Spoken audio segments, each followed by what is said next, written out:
What did Dr. Sebi not know about minority health? My name is Dr. Erica Steele. I'm a holistic doctor in family practice. I hold 6 degrees in my field, and they're all in the natural healthcare space, and I went to school so you don't have to. So Dr. Sebi is very popular, especially in the African American community, for his claims of healing and treating and curing and all the things. And in fact, he did get in some trouble with the US government for making these claims, even though he had patients that rallied and came, and definitely had a lot of individuals that advocated for him, even some doctors. So if you're not familiar with Dr. Sebi, he was a healer originally from Honduras who claimed to have a lot of natural remedies that could cure various diseases such as cancer and HIV. However, he lacked scientific evidence to support his claims other than anecdotal things. When I say scientific evidence, studies. And so the FDA and the US Food and Drug Administration issued a warning against Dr. Sebi's products, stating that they could be harmful and advising consumers to seek out evidence-based medicine treatment. So let's just talk about alternative medicine in general. So alternative medicine is actually a very dangerous form of healthcare. And when I say alternative medicine, just taking herbs or taking over-the-counter detox or taking any kind of supplements or anything without the use of evidence-based care. So when we talk about evidence-based care, there's 2 distinctions in evidence-based care. There's one in terms of scientific studies that have been well vetted and peer reviewed and placebo controlled. Those are higher efficacy and very high level of evidence-based medical treatment. They go through a lot of scrutiny. And while they have their biases as well, those are considered what they call the evidence-based treatments. Now, that's one aspect. Another aspect of evidence-based care is something that we do in our practice a lot, which is the use of functional lab testing. So we use our basic labs, we use advanced labs, we use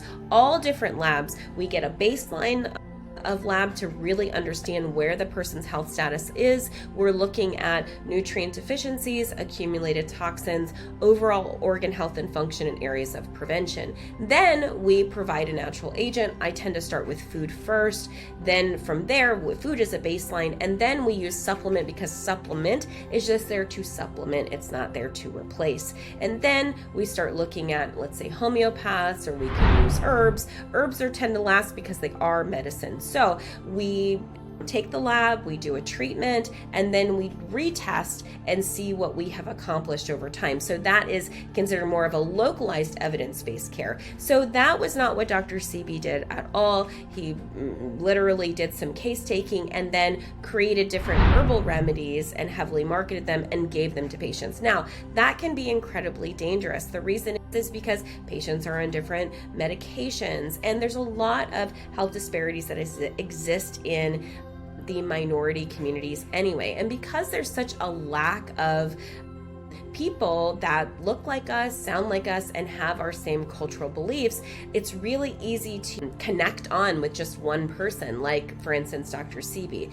And so other people who have had years of training, years of education, and have a lot more experience and have a lot more safe practices, they tend to be suppressed or not looked at, or white counterparts, more white males, tend to rise to the top and they're celebrated. I don't see a lot of people of color that are being celebrated, especially in functional medicine, especially in integrative medicine, especially in natural health care. I don't see a lot of those players coming to the surface and really getting wide exposure, which is part of the reason why I really want to get out there and really educate people, to help them understand that you don't just have to succumb to one thing, one philosophy. I know for myself, in treating patients, I have come in contact with patients who did follow Dr. Sebi's method, unfortunately to their detriment, especially because the Dr. Sebi diet, for instance, I've done it before myself.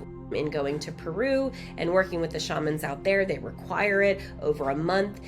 And so it's a very low protein diet. It's a very restrictive diet. I could feel my nutrients really being depleted. And I've been on cases before that people have followed it really strict. And then in turn, they've also taken all of the herbs and unfortunately, in some of these cases, had a psychotic break. I know nationally, we saw that a little bit with Left Eye. Wasn't confirmed if it was specifically from that, but I've seen it in my own practice that people that follow that diet and take the herbs have actually put their health at risk. So it's really important that we look at evidence-based care, and whether that is based off of general studies, which again, there's pros and cons to that, or if you're working with a functional doctor who has your same cultural beliefs and can really guide you individually step by step rather than just taking a whole bunch of herbs. I know it drives me nuts when I see different people out there who are just promoting, they're just, take this and take that and take this. It really is a danger to people's health because health is very complicated and the body runs off of biochemistry. And if you don't understand biochemistry and don't understand it intimately, you can actually do more harm. Just because it's natural doesn't mean it's healthy. So hopefully that gave some deeper understanding about Dr. Sebi and what he didn't know about minority health. The last thing I'll leave you with, at the time that Dr. Sebi was around, we hadn't finished the Genome Project. The Genome Project, if you are not familiar with it, is where they went through and they completely mapped out our DNA and our genetics, and now we have all this amazing genetic data. While genetics doesn't, necessarily make or break somebody's health, genetics accounts for less than 30% oftentimes of a person's total overall health. It's like the foundation of our house. So if there's weaknesses in the foundation of our house, let's say weaknesses around the nervous system or weaknesses around the cardiovascular system, if we don't put those genes in a healthy environment known as epigenetics, then it will proliferate disease. So genetics hadn't come to that point yet, and we really didn't know that information back in Dr. Sebi's day. So now having that information, especially in minority health, because I often see a lot of instabilities around the nervous system, around the cardiovascular system, especially with minorities. So it's really important that we put all these puzzle pieces together with the genetics, with the biochemistry, with the lifestyle, and really educate people so that they can be fully empowered with their health with evidence-based care. If you've enjoyed this topic, please feel free to comment below, or if you have any questions. Hopefully you don't fry me, because I know people love Dr. Sebi's work. However, while I respect and appreciate everybody's contribution, that was in the past and this is now, and we have so much new information to go off of. All right, have a good one.